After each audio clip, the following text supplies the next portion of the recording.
Hello, ladies and gentlemen, and welcome back to another episode of Birds at the Rodeo. I'm Eric, the resident Eagles fan. I'm Orlando, the resident Cowboys fan. Man, is Bill Belichick a Hall of Famer to you? If he's not, no one is. There should literally be no other Hall of Fame coach if Bill Belichick is in a first ballot Hall of Famer. Obviously, the news broke yesterday. Bill Belichick did not get the requisite, I think it's 40 votes, 38 or 40 votes to become a first ballot Hall of Famer, which I don't even know what to say other than like people are just really, really spiteful. And yes, I know he has the Spygate hanging over his head. Yes, I know he has Deflategate hanging over his head. Like he has all these things holding over his head, right? Deservedly so. The man has won 8 Super Bowls, right? He took the Patriots to 6. And then not even to mention the 2 he won as the defensive coordinator of the Giants, right? I mean, this man was the helm and the leader of one of the greatest dynasties we've seen in professional sports. Literally. Right? I mean, that alone, Hall of Famer. Right? So It's like what would he have to do to be a first ballot Hall of Famer? What would the next person who's a first ballot Hall of Famer is gonna have half the resume right. he does. My next question is like, okay, so are y'all gonna not vote Tom Brady in as a first ballot Hall of Famer? Right? Because I mean, is Robert Kraft gonna get the same energy? Is Tom Brady gonna get the same energy? Because I mean, is it really just feel like it's F the Patriots? Maybe it's F Bill, but like F the Patriots, right? Because I don't know how. I don't know how. That's like Greg Popovich, right? We know his last couple seasons with the Spurs were not it, right? Does that mean he's not a first ballot Hall of Famer? No. Like, yeah, this is literally the greatest coach we've ever seen, the most decorated, the most, successful coach we've ever, like the NFL's ever seen. So Right. I don't know what more they wanted him to. I don't either. It's just it's a crap job in my opinion. I just think people got some settles or some scores to settle. I was shocked. Like I saw that and I was like, there's no way. And now granted, Bill Belichick, his time, towards the end in New England, it was not good. We all know that.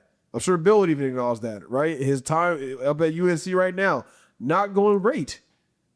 But you can't take away the man's resume and what he's accomplished, right? And he is, like you said, if he's not a first ballot Hall of Famer, I don't know who is. Right. And Bill Belichick will not be getting into the Hall of Fame as a first ballot Hall of Famer, and that is a absolute travesty to me. I'm not gonna lie. That's a shame. It's a tragedy. And I mean, I think the Professional Football Hall of Fame, like the committee, whoever it is, like they need to reevaluate who they got in there because it's supposed to be an unbiased thing, right? I feel like the voters should be unbiased, right? But there's no way. Yeah, there's no way he doesn't get in if it's not, there are biases Right. there. There's like absolutely no way you're gonna sit here and tell me with a straight face, all y'all voted off of merit alone and said Bill Belichick is or isn't the first ballot Hall of Famer. There's no way. There's no way. Right. So yeah, we had to start the show with that, obviously. And I guess I'm just gonna go here too, because we're talking about things that are absolutely insane. Shedeur Sanders is a Pro Bowl. I was wondering, it's because I was kind of thinking that like the Hall of Fame, this doesn't, now maybe for coaches, this kind of muddies the water. It's like, all right, how credible are we even, like, how much credibility are we giving them if the greatest coach we've ever seen isn't going to get that recognition? Right. And then now to transition into the Pro Bowl, it's like, not just this year, this has obviously been a growing trend. It's not even this year, even in this sport alone. Across, even in the NBA, we're seeing the All-Star Weekend. This is basically the NFL's All-Star Weekend, lose its value. And I mean, for the NFL, I honestly think this might just be the icing on the cake. And as somebody who was champion for Shedeur Sanders, who thought he deserved a chance to play in Cleveland, who thought he didn't play obviously the greatest, but just wasn't awful. I mean, like it was stated, he didn't even get first team reps before starting out there. Right. So it went as well as he obviously could have expected, but absolutely not was he a Pro Bowl based on the Pro Bowl standards.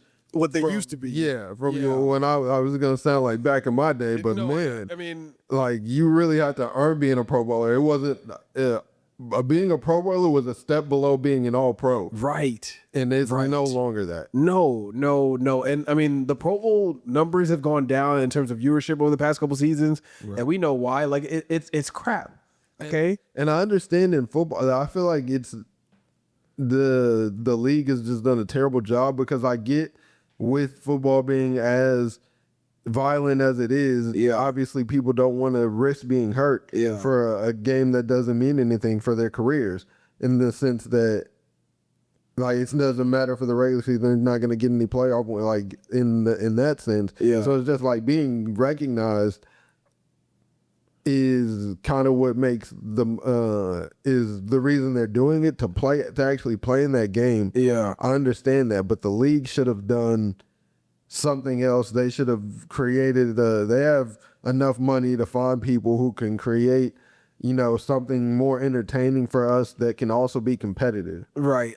You know what, for me, man, honestly, and I hear all your points and they're valid, right? Like it's for all intents and purposes, any professional sports all-star game, it's a meaningless game. And, guys, if they're going out there and playing, they're going to play half speed, whatever. I told our friend Jamal this yesterday. I just feel like at the end of the day, the leagues and the players have to make a decision of, you know what, man, we're just going to play free, right? Just play free. If y'all all agree to go 75%, whatever, cool. But like, it's either you play or you don't. And if you don't, fine, whatever. Like you said, just acknowledge it, whatever. The 7-on-7 game. Dude, I haven't watched the Pro Bowl. Probably, I'm not even gonna lie to you. Like, probably since high school, I haven't watched the Pro Bowl. It's gone downhill. And for Shedeur Sanders to get this, we all know it's a money grab, because people are gonna tune in to watch Shedeur. People are probably buying tickets to fly. I think it's in Hawaii. People are gonna make their way to watch Shedeur, watch him fail, watch him succeed, whatever. Right? It was obviously a money grab by the NFL, but like when you just look at it, right? Because it was Josh Allen and Bo Nix as the other AFC quarterbacks, right? And then you look at like the other ones. I mean, sure, you could throw in a Joe Burrow or Lamar. They had down years, but whatever. You could throw them in, whatever. I'm asking, like, did they even call Trevor Lawrence? Because Trevor Lawrence had a career year. He's an MVP candidate. I'm asking, like, did we even call him? And so is that what's happening for Shedeur to get the call, that other guys are just turning down the opportunity? Right. And to me, it's like, what I think they should just get rid of the game and get rid of like Pro Bowl, being a Pro Bowler as a recognition, and maybe just add a third All-Pro team or something like that. That's exactly what I said. That's exactly what I told Jamal. Because you're right. The Pro Bowl, and there are guys that have like that fine line in between a Pro Bowler and an All-Pro season every year, right? There's guys that toe that line, right? To me, that's what Trevor Lawrence was this year. And like you said, it seems like maybe they did reach out to other QBs. They may have said no. Shedeur maybe said yes, whatever. I mean, I'm wondering, did they even call the first overall draft pick Cam Ward? I mean, Cam Ward, listen, again, he played for the Titans, first overall draft pick. The Titans, by no stretch, had a good season. Cam Ward showed flashes, but he put up better numbers than Shedeur. Not great. He played the whole season. That's a part of a reason why he should have gotten the call. Right. Like, did y'all even call Cam? Like I just, this was obviously such a money grab by the NFL. And I'm not, you know what? I get it. I'm not even knocking them for it. But like, man, what are we talking about? Shedeur Sanders is a Pro Bowler. Tyler Huntley is a Pro Bowler. Devontae Turpin is a Pro Bowler. What are we talking about? It's crazy to me, man. It's honestly crazy to me. And I'm with you. I think they really should just make a third All-Pro team, right? The NBA has 3 All-NBA teams, right? The NFL should follow suit. But I mean, and that's a deeper discussion, but like Pro Bowl and All-Star games across all sports, aside from, I believe I've heard the NHL is still a good product. MLB is still a good product. Like those guys should go out there and play.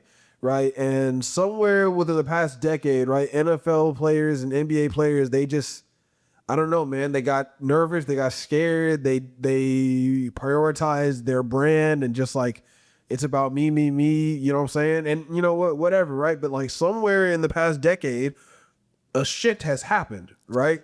I feel like the shift in the NBA happened a lot earlier than people want to believe. When do you think it happened?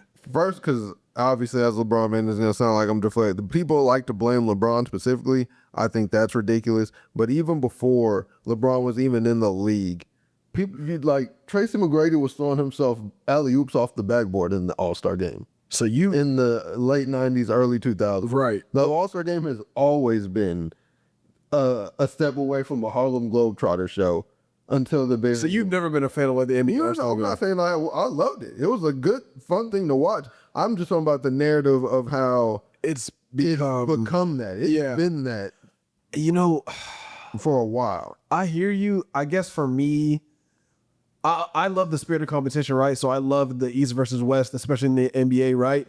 Because we all know it's like a running joke, right? The West dominates the East, right? Like that's just a running joke. The West has always been better for the most part than the Eastern Conference. I like that. I love that, right? When they went away from that and then they started having players become captains and pick their own teams, I didn't like that. And now they got them playing like 4 games in one, right? Whichever team has the most points at the end of the quarter wins that run. It's too much, man. It's too much. Like literally, what happened to I play for the Memphis Grizzlies in the West? Cool. I play for the Washington Wizards in the East. Cool. I'm gonna show you what we do over here on the East. You show me what we do on the West, and let's see who wins. You know what I'm saying? Like I miss that. Like even just that, right? Again, I'm not asking you to play all NBA level defense. I get it, but it's just like a mockery now, right? Yeah. Even with the dunk contest, man. I mean, we got no disrespect to Matt McClung, but like if he is the draw, what are we doing? Right? When you got the likes of Aaron Gordon, Zach LaVine, Zion Williamson, John Moran, LeBron James, he never even did a dunk contest, right? Like, you got the likes of those guys in the league. They don't want to touch it. They don't want to touch it with a 10-foot pole. So you got to go get a G Leaguer, right? The 3-point contest has always been hit or miss because we know who the best shooters are, right? I mean, dude, last year they didn't even have Isaiah Joe in there. He was leading the league in 3-point percentage. Right. And they didn't even have him in there. So yeah, man, I don't know. NBA All-Star Weekend, it's been hit or miss for me. I haven't been a fan of the game for like a long time. And even now, like you're seeing, like I saw ESPN post something like all the players that got a vote, dude, like Tatum. And I think it's for the players, you know, the players get a vote now too. Like the players are voting. Like it's so obvious they're trolling. Like Jason Tatum got a vote. Hasn't played a single second. Minute. Won't right? play a single minute this season. Like Bronny got a vote. LeBron James Jr., right? Yeah. He got a vote.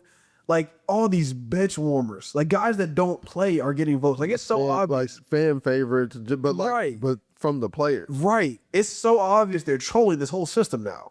So yeah, man, I think the NBA needs to reevaluate how they're doing it. The NFL needs to reevaluate how you're doing it. Because if you listen, like for better or for worse, if you're gonna play the game, then just play the game. If you're not, then don't. Just scrap the whole thing, bro. You know what I'm saying?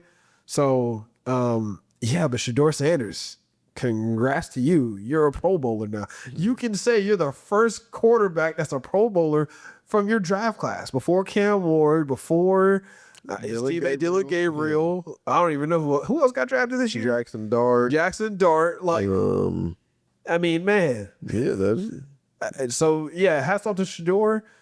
People are saying he's in France right now, so he might not even come. Whatever, I guess. But you know, I see why the NFL did this. I do. Like it's a money grab for sure, but it's a joke, man.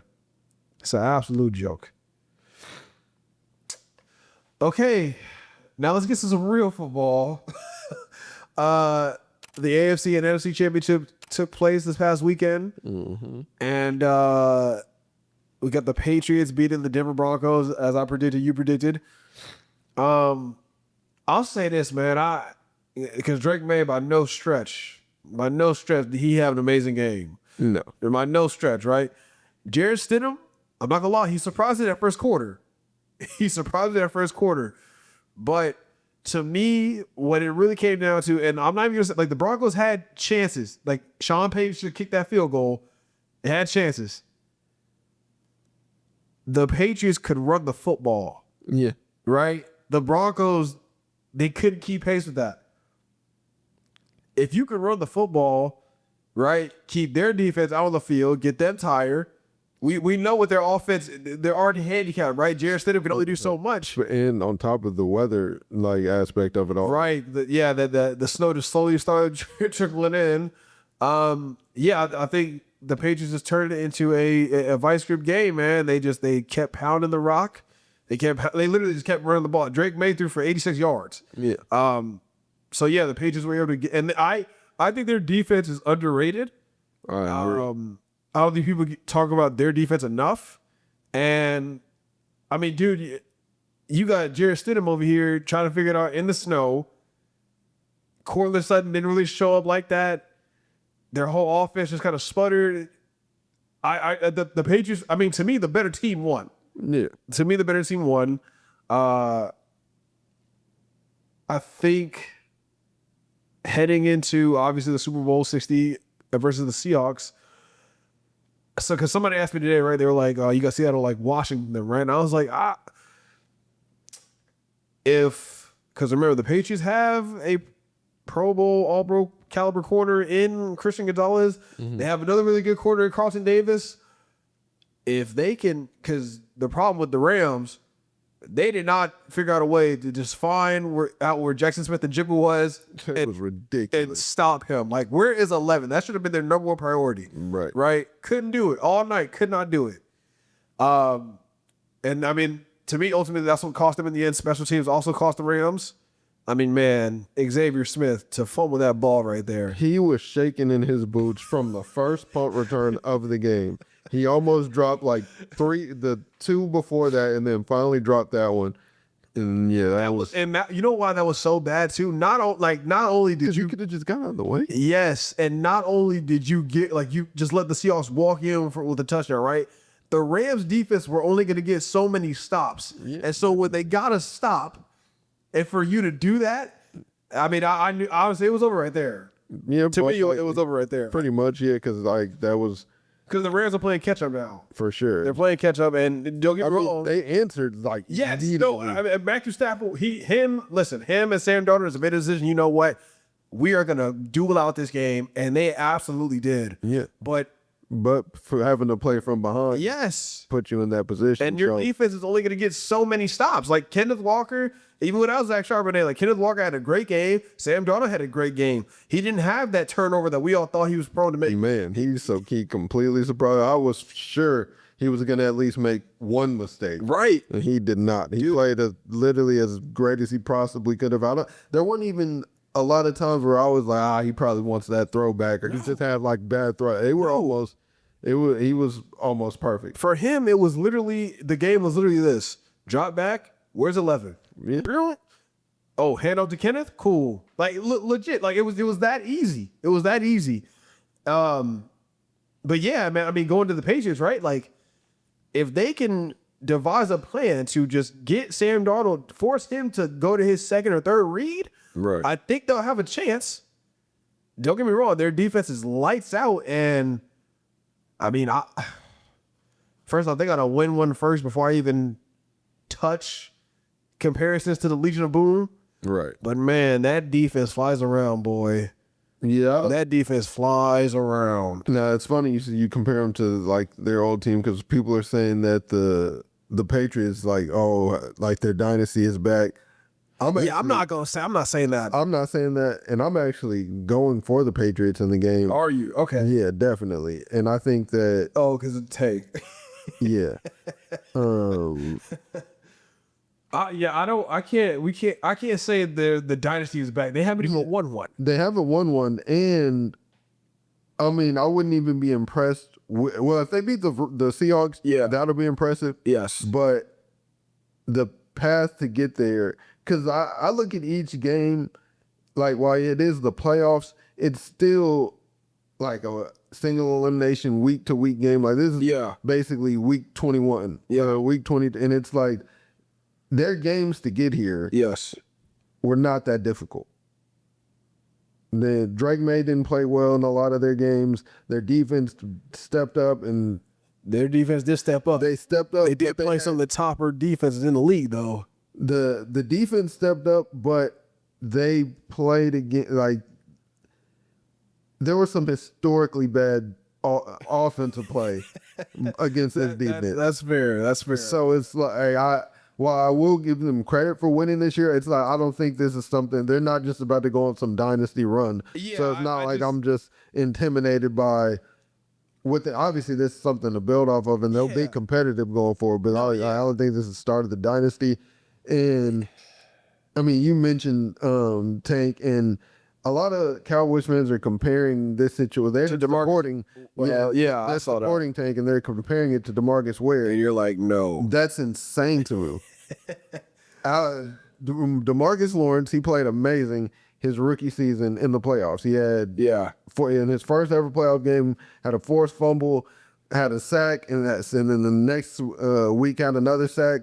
Since then, he's played in 7 playoff games and had 1 sack. Yeah. And then all Cowboys fans are going to say, oh, well, he never got a lot of sacks. He was a run-stopping defensive end. Are you kidding me?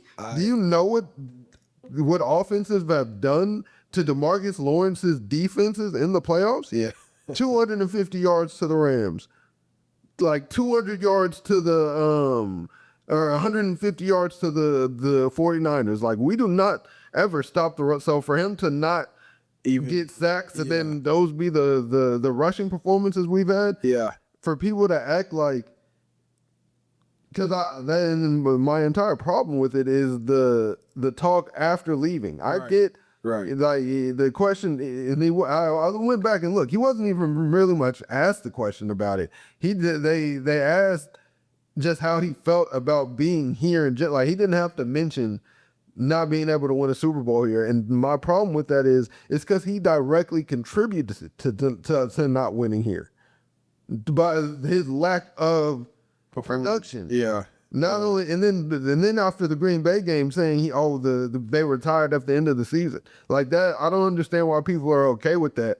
Well, because I'm Dak Prescott's #1 supporter. Yeah. If he goes somewhere else and he immediately talks mess about how the team never won, that's gonna be insane, because he had times where he didn't do enough to win, because like where the team lost, and he didn't play well enough. Right. Like when you directly even DeMarcus Ware, he didn't say that, but he sure could have. Yeah. Because DeMarcus Ware showed up in every, and I'm not gonna look it up, but go look up his playoff. I mean, he's a Hall of Famer. We know. Ridiculous. Yeah, no, hands down.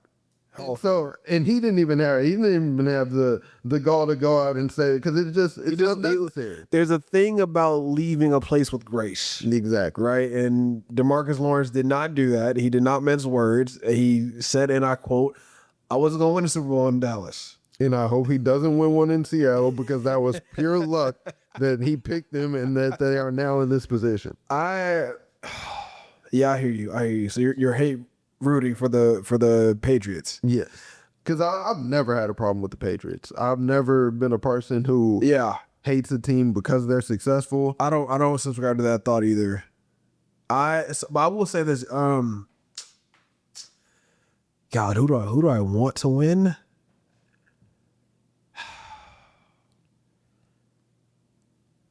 I'm not gonna lie.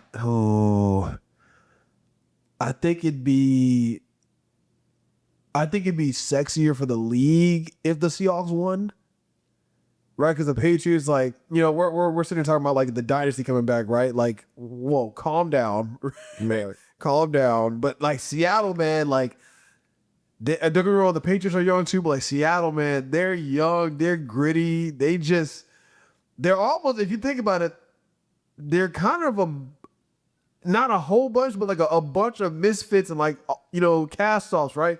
Ernest Jones, right? The guy who went to the Super Bowl with the Rams, was their leading tackler, all this and that. Got traded from there, got sent to Tennessee, got cut from them. Then they signed with Seattle, and now he's having an all-pro season. Leonard Williams, right? The high draft pick for the Jets. He was a cast-off there. He comes to Seattle, has a renaissance year. I haven't looked at DeMarcus Lawrence's numbers, but I think he's had a pretty good season. He's definitely playing well. Right. And they have a whole bunch of like little edges that could a little bit, right? Like they don't have on paper, right? Like Tariq Woolen, he got drafted. Everybody's like, oh, he's the next like all-pro corner, right? Then he had like 2 really bad years. He started off this season pretty bad. They were talking about trading him. They were talking about cutting him. Now he's back in the starting lineup balling. Aside from that stupid taunting penalty he got, which I thought was tiki-tack. I'm not going to lie. But he should have just shut up. But I don't know. Like Sam Darnold, right? High draft pick for the Jets. He's a bust. He has to go back up in Carolina, back up in San Francisco, go to Minnesota, have a 14-win season, have the best year of your career. Then you get cast off from there, come to Seattle. Everybody's like, Sam Darnold can only do so much. And now look at you, right? I guess I like the story of Seattle better, I guess. So yeah, I guess I'm rooting for Seattle, man. I do think though the Patriots will have an honest shot if they can just, I'm not even going to say shut down, but if you can dedicate at least 2 guys to Jackson Smith and Jigba, unless you really think, and maybe Christian Gonzalez is up for the task. If he is, by all means, go ahead. Y'all have got to find out where 11 is and make sure Sam Darnold comes off him. Literally. Like, that's it. That's it. See, force AJ Barner, force Rashid Shaheed, force Elijah Aurora, force the other receiving guys to make plays. Force Sam Darnold to feed them the ball. Yeah. Right? And then see what happens. See what happens. Because, I mean, we've seen the Patriots. Obviously, their offense hasn't got rolling this playoffs. But we've seen them when they get rolling. Right? Drake May is dicing them up with the best of them.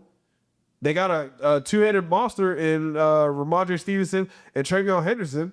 They got good tight ends. They got a pretty solid O-line. And like I said, Diggs is balling. And like we said, like their defense is underrated. So I think the Patriots have a shot. I think they have a legitimate shot. You just got a game plan for 11. You cannot let Jackson Smith and Jigba be the reason you lose this game if you're the Patriots. You just can't. Literally. You just can't make anybody else beat you. Absolutely. But yeah, man, that's Super Bowl 60. Look forward to watching that in a couple weeks. What do you do for Super Bowls? Do you watch it with your family, or what's your kind of plan for that? It kind of just depends on who's playing and how interested I am in them. I usually watch it with friends or sometimes even by myself. Right. Or sometimes I won't watch it at all. Really? Yeah, I've definitely not watched sometimes. Did you watch last year's? Us versus the Chiefs? I think I turned it off pretty early. What's one you haven't watched in recent memory, I guess, that you can remember? 2017. That was... You're on the Was that us in the... Speaking of not, I've mentioned on podcasts time and time again, Jamal, I will never forgive you for rooting for the Patriots for the reason being of them being so good and him not wanting to see them win again. A Cowboys fan rooting for the Philadelphia Eagles to win a Super Bowl. Oh, okay. It's just outrageous. Hey, Jamal, you know me, man. I accept you whenever. Jamal's also the same friend who rocks Eagles jerseys, and Lando can't stand it. Can't stand it. There's nothing. Fashion has limits. Fashion has not to Jamal Baker. And you know what, Jamal? I respect you for that. Fandom over fashion. That's Lando's statement of the day. But speaking of the Eagles and the Cowboys, first of all, I mean, hey, thanks for stealing my cornerbacks coach, man. No, okay. We was your DB's coach. Yeah. Or defense. Oh, you said corner. I don't know why. Yeah, thanks for stealing Christian Parker. Yep. Not happy about that at all. But I'm sure, I mean, how do you feel about it, honestly? I'm excited with it. It's looking like he's coming to really make some changes. One of the first things he did upon getting there was basically tell the entire defensive staff that, hey, you can either leave now or you can interview for your position again, which to me read as prove to me that what happened last season was above your pay grade, Right. and you're not terrible at your job. And I love that because it because obviously what happened last season wasn't the fault of each individual coach. So there could have definitely been some diamond in the rough in that coaching staff. So I really love him giving them the opportunity to show that they can be better than what they proved than what they did last year. Right. And it's definitely it shows that he's willing to he's coming in to change things, because it's either you're going to change what you did from last season or I'm going to change you. Right. So right. I'm definitely excited to see what he can actually do with the players in terms of who we already have, who we draft, who we get in free agency, and is definitely a step in the right direction in terms of improving our defense. Right. No, I'll say it, man. I think it's a home run hire for you guys. Obviously, like I said before on here, Christian Parker has coached Quignon and Cooper to all-pro caliber seasons. Was in Denver when the ascertained. Right. No, he's a proven commodity, man. He knows what he's doing. And obviously, with y'all, like, I mean, I know, defensive end and linebackers are a huge thing, but like cornerback play is going to be way up in the air in terms of who y'all got back there now. And obviously he can help solidify that and get those guys playing right. My only thing with that was, I talked to other Eagles fans about this. I wonder how much we pushed to keep him. Like, I wonder, did we, throw a defensive coordinator in waiting, to him, even an assistant head coach, it's something like that, you know what I'm saying? Because Vic Fangio, he's only going to be around for so much longer. Right. And so, I mean, if I'm Howie and the Eagles, listen, Christian, we'll bump your pay. Once Vic is gone, you'll run things. You know what I'm saying? I hope that conversation was had. I don't know. I haven't seen nothing about that. I just hope that conversation was had and we didn't just let him walk out the door to a divisional rival like it was nothing. That's all I can really say about that. But hats off to Christian Parker. I'm happy he got the opportunity. Not happy where he got the opportunity, but happy he got the opportunity nevertheless. We're 3 weeks into this offensive coordinator search, and oh man, I'll say the discourse is getting bad. Oh, dude, so you don't even know, man. I mean, every day it's like the names that keep coming up are getting worse, right? But the names that are getting taken are better, right?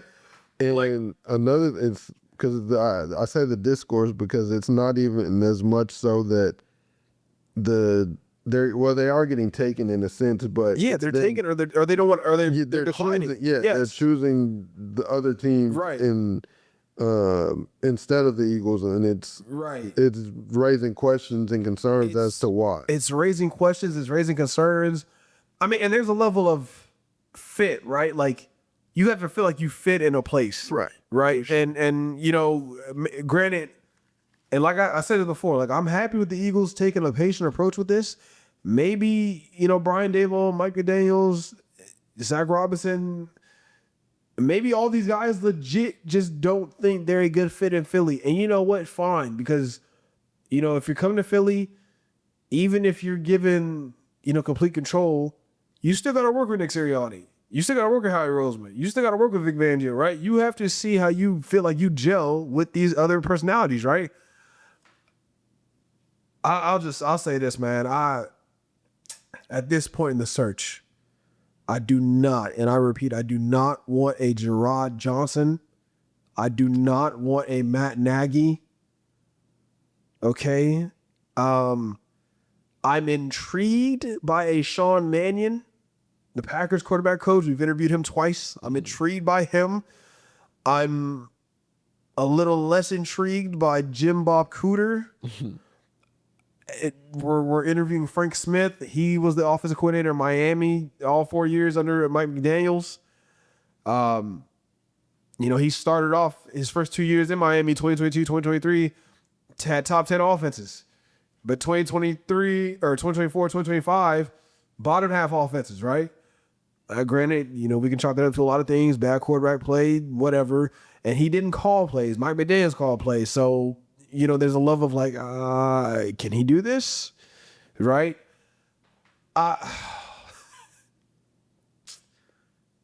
If we hire You know, Sean Mannion, like I said, he's the Packers quarterback coach, so he hasn't even sniffed play calling, right?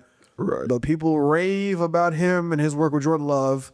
Jordan Love had a bounce back year this year. He played in the NFL. People are raving about him. Maybe, right?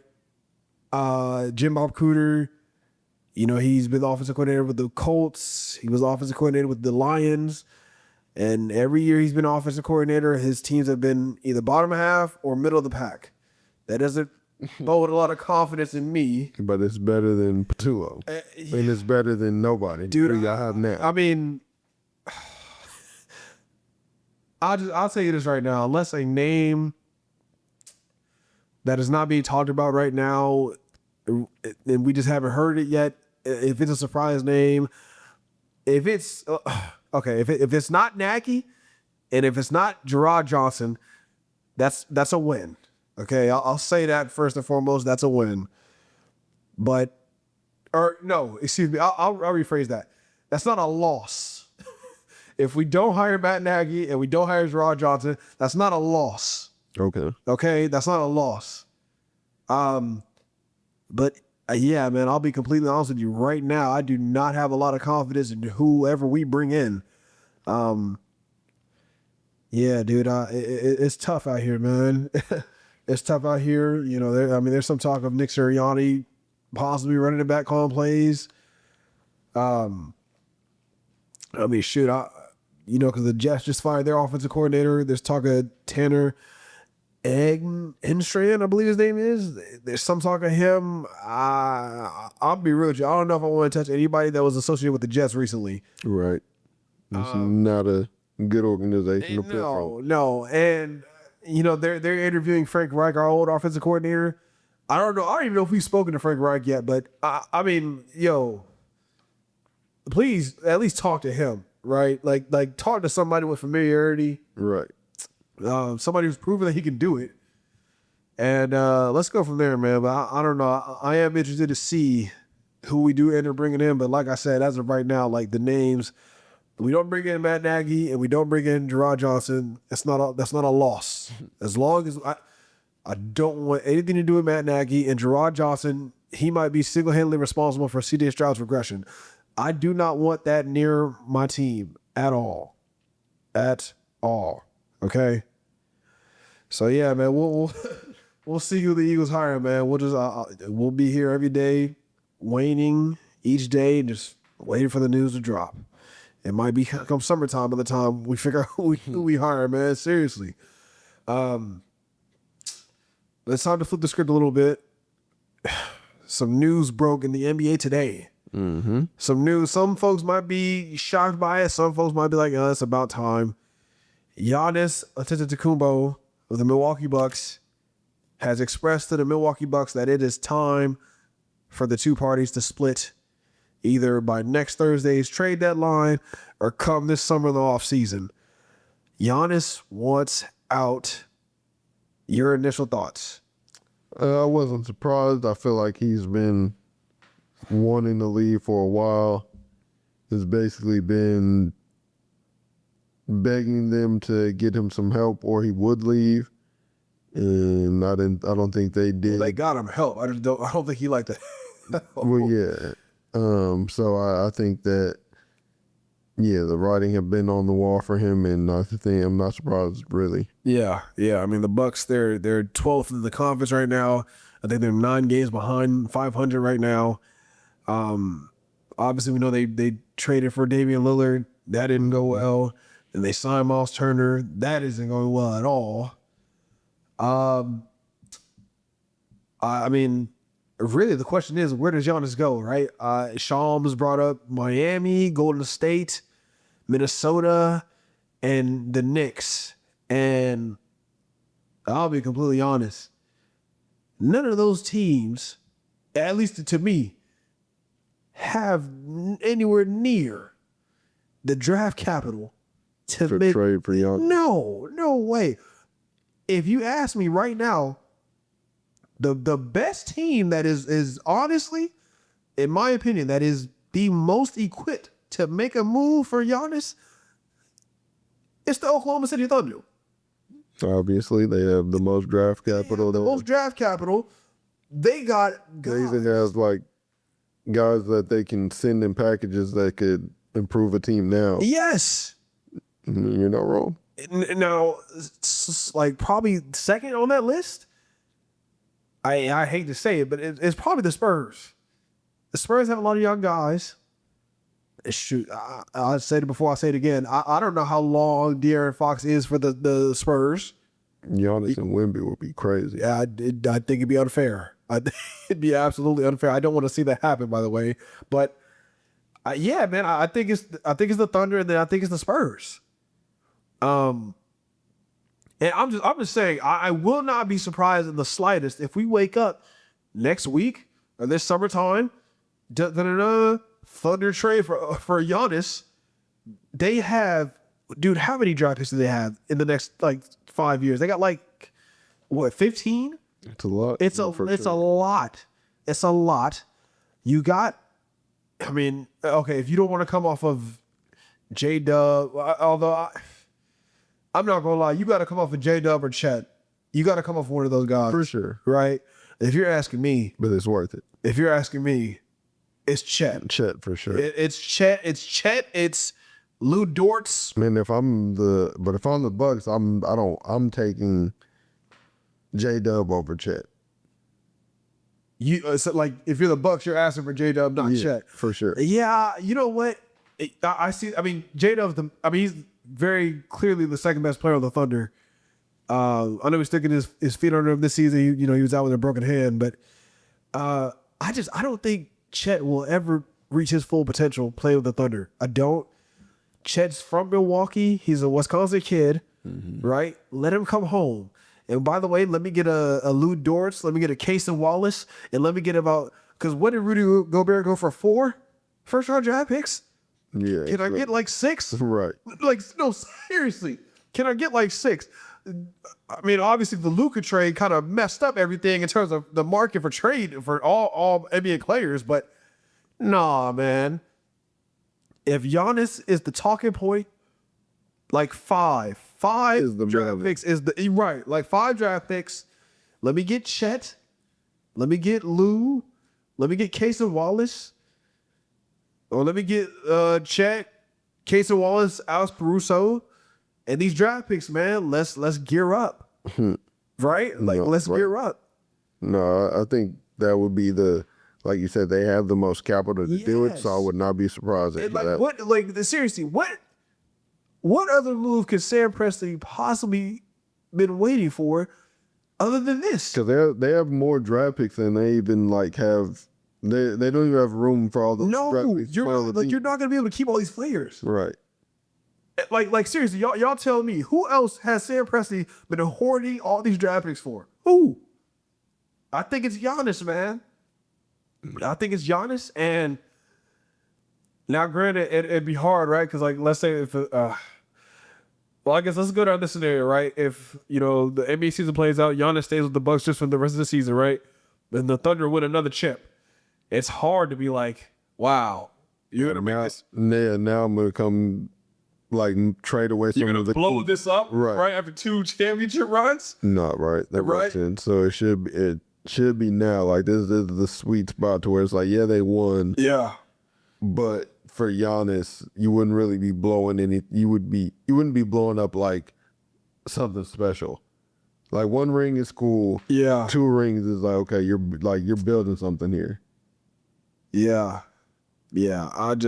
I mean, Giannis to Golden State, I don't think that fixes all Golden State's problems. Me neither.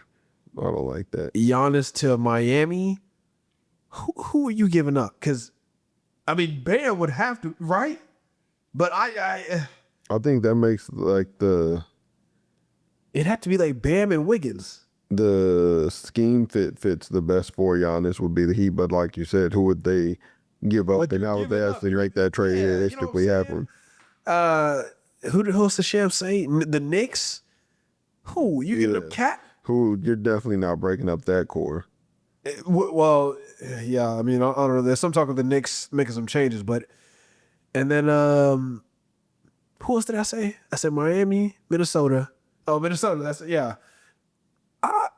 Minnesota doesn't have any depth as it is right now. And how many? What picks do they have? After Not nearly enough. yeah, Actually, yeah, no. They don't have any like first round draft picks coming up soon. right. So they traded them all away. yeah. So I'm just saying, man. I think the OKC is a very enticing spot.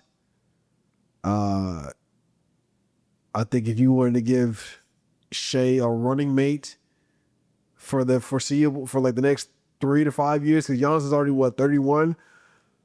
But man, I mean, could you imagine him on the Thunder? Yeah, him and Shea would be insane. Yeah. They definitely would be. I mean, they're already the best team in the NBA. Yeah, they're just. I mean, if the Thunder make this move, still gonna be the best team for the next 3 to 4 years, right? If they don't, still gonna be the best team for the next 3 to 5 years, right? And they're in the perfect position. Yeah. So I'm just saying, man. I don't know who else Sam Presti has been hoarding all these draft picks for. To me, this is the only move to make. This is the only move to make. Like I just don't see why else he would make all these moves for these draft picks to get all these players that he knows he can't keep. I think it's Giannis or bust for the Thunder. And when I say Giannis or bust, I just mean like in terms of getting them. Right. It makes sense. It makes too much sense. That's the thing. It literally makes too much sense. Yeah, no, I agree. Right. So very interested to see how this sweepstakes end. Will Giannis be a Milwaukee Buck next Friday? I don't know. We'll find out like the rest of us, right. Like the rest of you guys. But before we get out of here, it is time for What Say You. And me and Lana, we got some beef to talk about right now. I'll let you go first. Okay. Get yours up. Okay. Amazon, Zales, and Target. These are places that I am currently boycotting. And I, honest to God, I'd never see myself shopping at any of these places ever again. Amazon, because one of their drivers stole my package. Mm-hmm.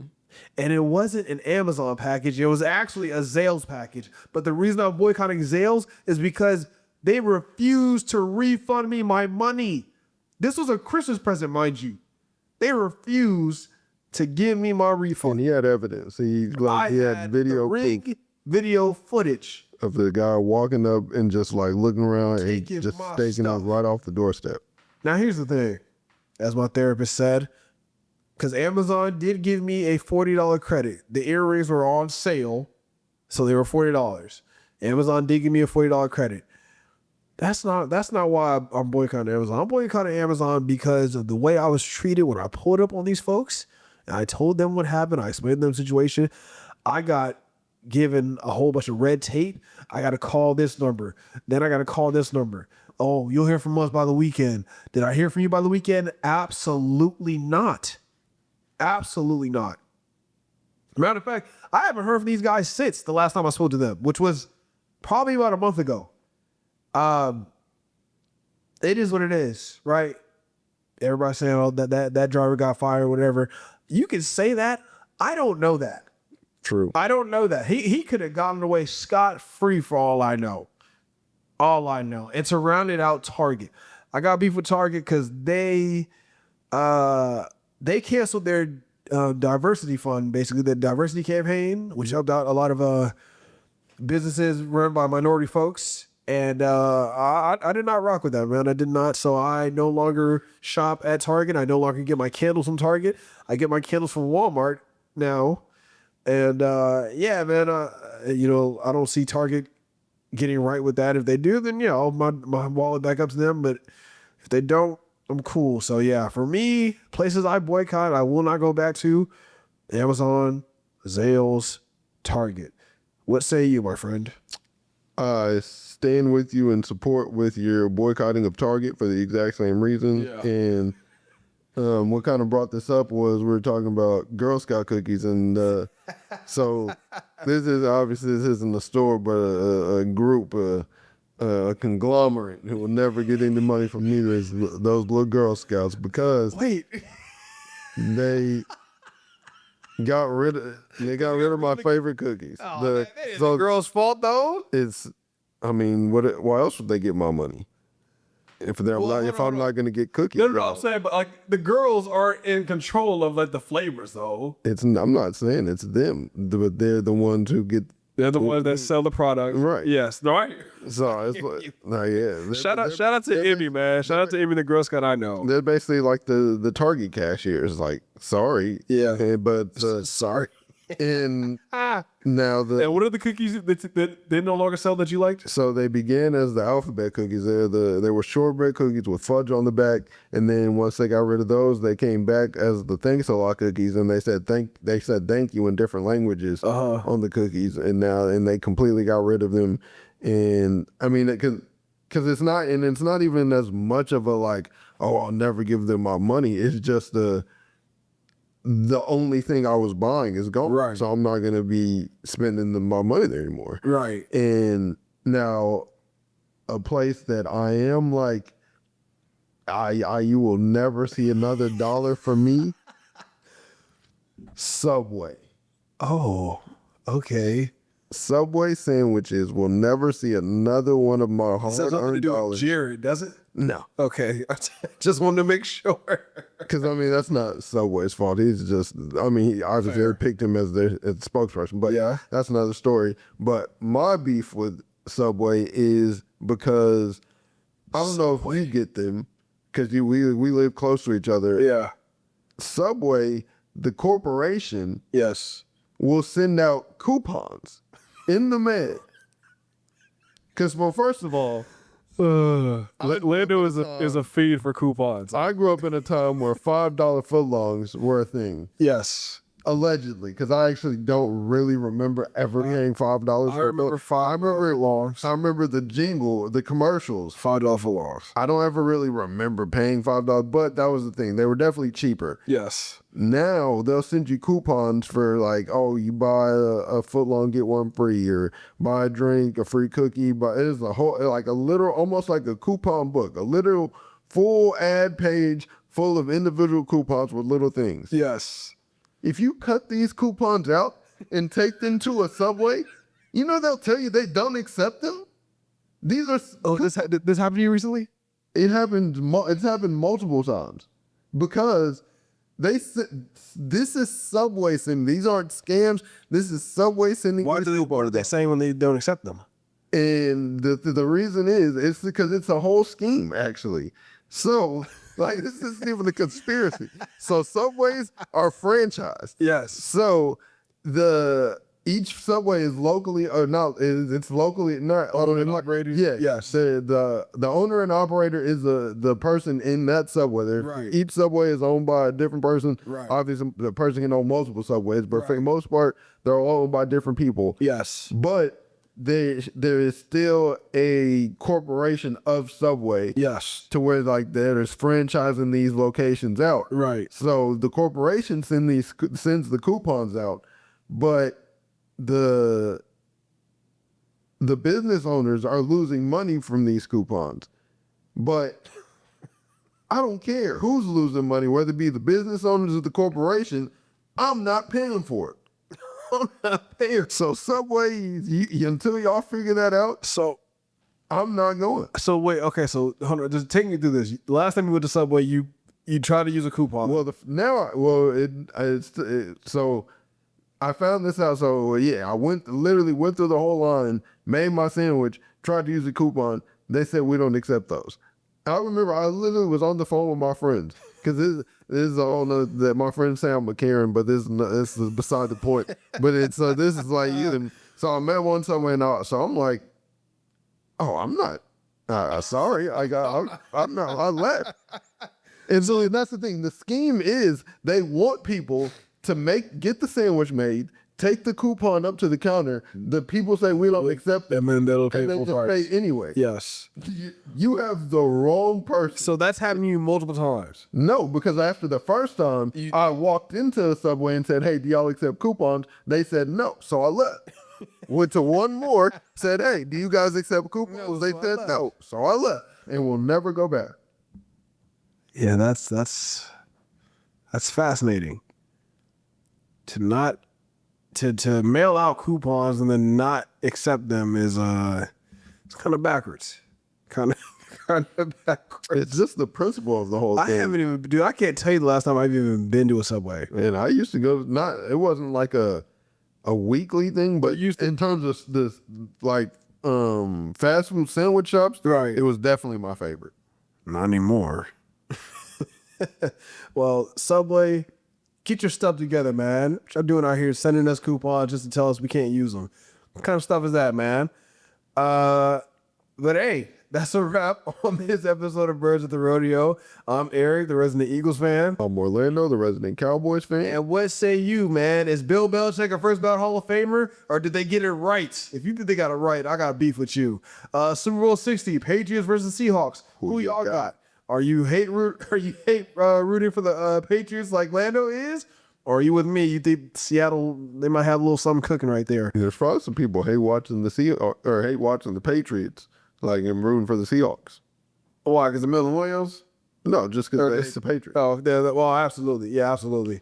Yeah, I'm not hate watching for our man Milton Williams. If he gets another one, hey, he got paid because he wasn't gonna get paid with Philly. I'm happy for you, Milton. Cowboys fans, how do y'all feel about stealing Christian Parker right from under our noses? Eagles fans, I know y'all pissed about that like I am. Eagles fans, who do y'all want us to bring in an offensive coordinator? Because right now the pickings are absolutely slim. Slim, I tell you, slim. Oh, and side note on that, y'all requested to interview our Clayton offensive Adams. coordinator, Y'all said Clayton no. Adams, and we said no. Yep. And a lot of Eagles fans were upset and just not. They were. I wasn't even that. I mean, It was they just. I don't know if they just didn't know that.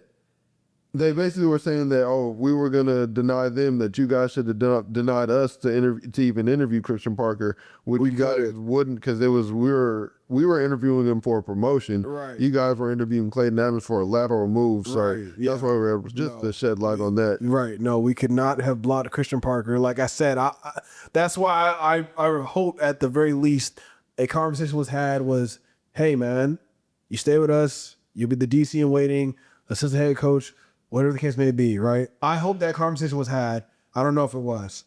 Shedeur Sanders is a Pro Bowler. How y'all feel about that? Is the Pro Bowl lost all its credibility? The Pro Bowl, NBA All-Star Game, where y'all at on that? Let us know. Giannis to the Thunder?